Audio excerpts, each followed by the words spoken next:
Hey, welcome back to this series of videos on how to create programs that interact with the real world. Okay, now today's lesson is going to be a little bit different because we are going to be writing a program that interacts, but actually what we're going to do is we're going to write a program that interacts with other sprites. So we're going to have multiple sprites and they're going to be able to interact with each other, so collide, for example. Okay, and we're going to tell the computer what to do when things collide. Alright, so I'm just going to run the code and show you what we've got here. So when we run it first, I'm just going to practice. So you see we've got a ball at the bottom. Now when we play it, this is going to be like pinball, but I'm just going to show you. I'm just going to drop the ball and see what happens. So you can see that we've got some collisions happening. We've got these springs on the side. We've got these green bumpers and these pink bumpers. Alright, you can see that when it hits the pink bumper, it goes quite mad, and when it hits the green bumper, it does a little bit less when it hits the green bumper. Okay, so again, what we need to do is on the left-hand side is the code that controls what happens when collisions occur.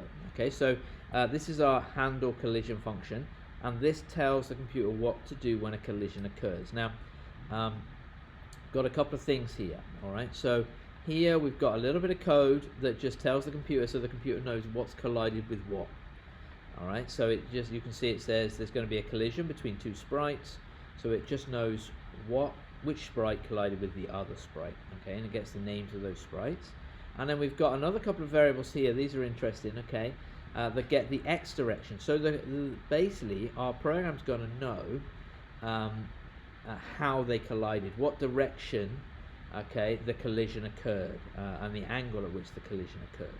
Okay, so if we go down here, we've got an if statement. Now we've met if statements in the two previous videos. Okay, and it says if.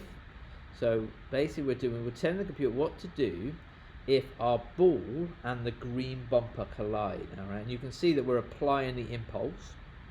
Okay, so we've used apply impulse before, and we're saying, okay, apply an impulse to go 80 in the X direction and 80 in the Y direction. Now, first of all, what we'll do is we'll just have a go at changing those values and see what it does. All right, so let's make it go, I know, 150 in the Y direction, X direction, sorry, and 150 in the Y direction. Let's just see. All right, so we can run that code. We can grab our ball and let's hit the green one and see what it does. There we go. There we go. So it goes. You can see that when it hits the green, when it goes off, and it's going to go off in an angle. There you go, and that's because we've told it to go in the X direction and the Y direction, so it's going to go up and right. Okay. Now when it hits the pink bumper, okay, it goes according to which angle it hits at. So if I come across and I hit it from a different angle, you can see that the pink bumper does different things. Okay. Now the reason why it does that is because the code is a little bit different. Okay, so you can see that we're working out how far to go in the X direction because we're using that variable that we got earlier, which told us the direction that the collision was occurring in, and then we're also detecting how hard the objects collided. Okay, so we've got the force. So we can try that up here. So we can try copying that and putting it up here and see what happens. So let's say that X is going to be X times, okay, and we'll say the collision force, okay, dot force. There we go. Alright, and then they've multiplied it by 5, so let's try multiplying it by 5 just to see what happens. You know what I'm going to do? I'm going to take out, look at this, I'm going to take out the Y bit. I'm just going to make it move in the X direction. Okay, so let's see what happens. Let's just play around. Just play around with the code, alter the code and just see what happens. Okay, so let's see what happens when our ball collides. Oh, there we go. So that didn't quite work as we wanted it to, did it? Okay, so something's definitely happened there. Oh, there we go. It worked better on that one. Let's have a look.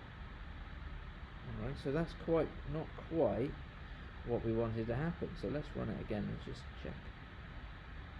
Alright, so that's really not what we wanted at all. Okay, so we've tried that. Let's change this. Okay, and let's try change it to the one below. So let's say the Y direction times. I'm going to use that collision force again.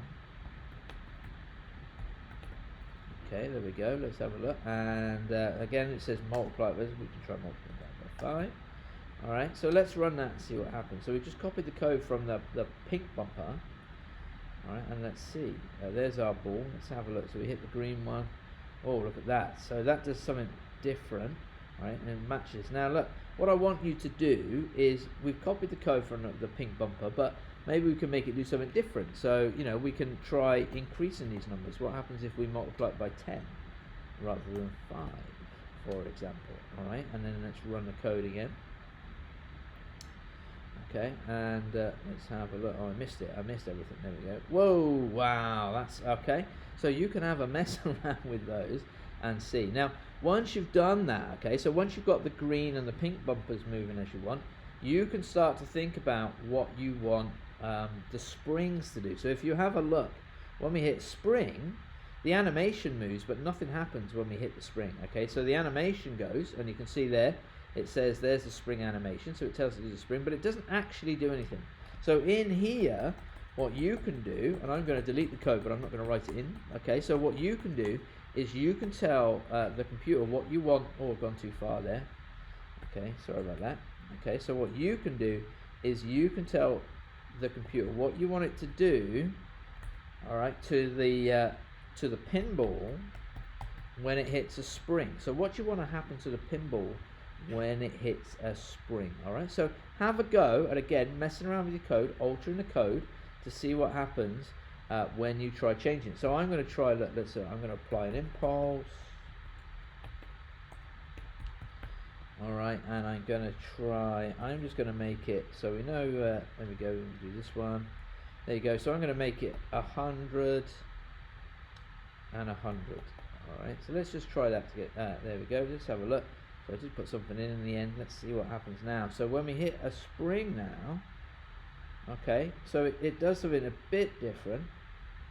All right, does it? So it doesn't. Yeah, that's a bit horrible, isn't it? Because that's that left-angled spring, but it's going right. All right, so that's what we told it to do. So have a play around with the code and see if you can get it to work in the way that you want it to do. All right, thanks for watching.